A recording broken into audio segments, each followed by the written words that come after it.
দর্শক, নির্বাচনের মাঠে কালো মেঘের ঘনঘটা। সেটা কিভাবে? শেরপুরে জামাত ইসলামীর যে নেতা নিহত হয়েছে সংঘর্ষের ঘটনায়, সেখানে বিএনপির প্রার্থী তাকে প্রধান আসামি করে 200 জনের নামে মামলা করেছেন নিহতের স্ত্রী। প্রার্থী হচ্ছেন মাহমুদুল হক রুবেল।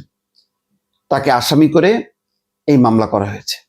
এখন হত্যা মামলা যদি করা হয় তাহলে নিয়ম অনুযায়ী তো তাকে গ্রেপ্তার করবে পুলিশ।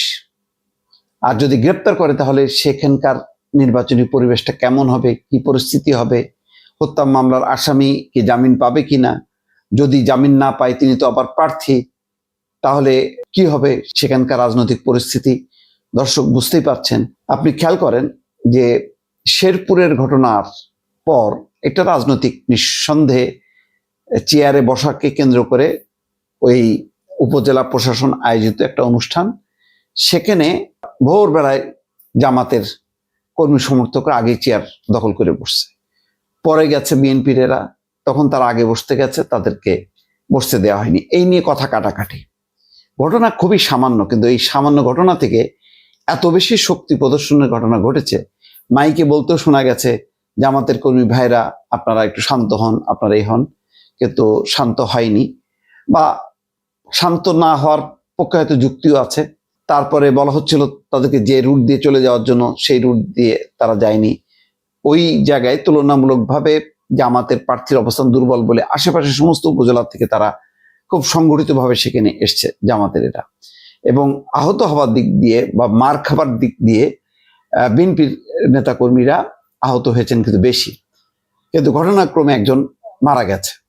তো এখন মারা গেলে তো এটা তো অবশ্যই নিঃসন্দেহে একটা বড় ঘটনা, কিন্তু সেই ঘটনায় কি প্রধান আসামি হবার মতো কিনা এই ঘটনায় মাহমুদুল হক রুবেল?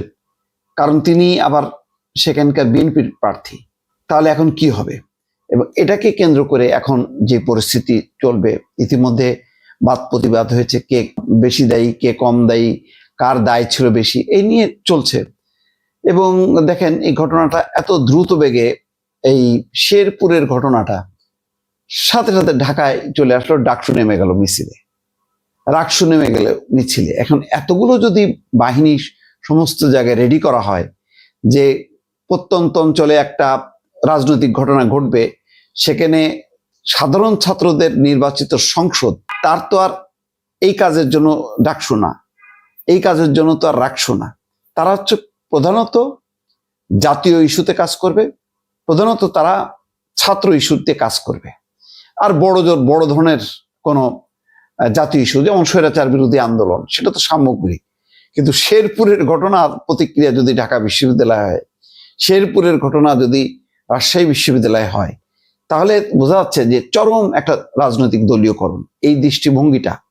তারপরে যে হারে তারেক রহমানের নাম দিয়ে যে শেখ হাসিনা লাথি দিয়ে বের করা হয়েছে, সুতরাং সেই পথ তারেক রহমানের ক্ষেত্রে অবলম্বন করা হবে, এই যে কথাবার্তাগুলো, এগুলো খুবই নিন্দনীয়, আপত্তিকর। এগুলির কিন্তু পরিণাম ভালো না। আজকে নির্বাচনের কারণে অনেকে হয়তো চুপচাপ আছে, মুখ বুজে সহ্য করছে, কিন্তু নির্বাচনের পর পরিস্থিতি কি হবে? এইরকম ঘোলাটে অবস্থাটা করার দরকার ছিল না। এখানে শেখ হাসিনাকে পরাজিত করার পক্ষগুলোই নির্বাচন করছে, তাহলে মিনিমাম একটা আন্ডারস্ট্যান্ডিং এর মধ্য দিয়ে তারা তাদের এই কর্মসূচিগুলো, বক্তব্যগুলো রাখা উচিত ছিল। কিন্তু ভোটের মাঠে আজকে যে সর্বশেষ ঘটনা ঘটলো, 200 জনের নাম উল্লেখ করে অজ্ঞাত আসামি 250 জন, তো 200 জনের নাম উল্লেখ করা হয়ে গেছে। চিন্তা করেন কত সংগঠিত, যে 200 জনের নাম বের করা, তার মানে কি পরিমাণ নেটওয়ার্ক চিন্তা করেন। তাদের নাম উল্লেখ করা হয়েছে এবং নিশ্চয়ই সেখানে আর এই নাম উল্লেখ করে এবং প্রধান আসামি করা হলে ওই জায়গায় আর যাই হোক না কেন বিএনপির আর নির্বাচন করতে হবে না, বিএনপি ওই আসনটা পরিত্যাগ করতে হবে, কোনো নির্বাচনের আর কোনো পরিবেশ থাকবে না।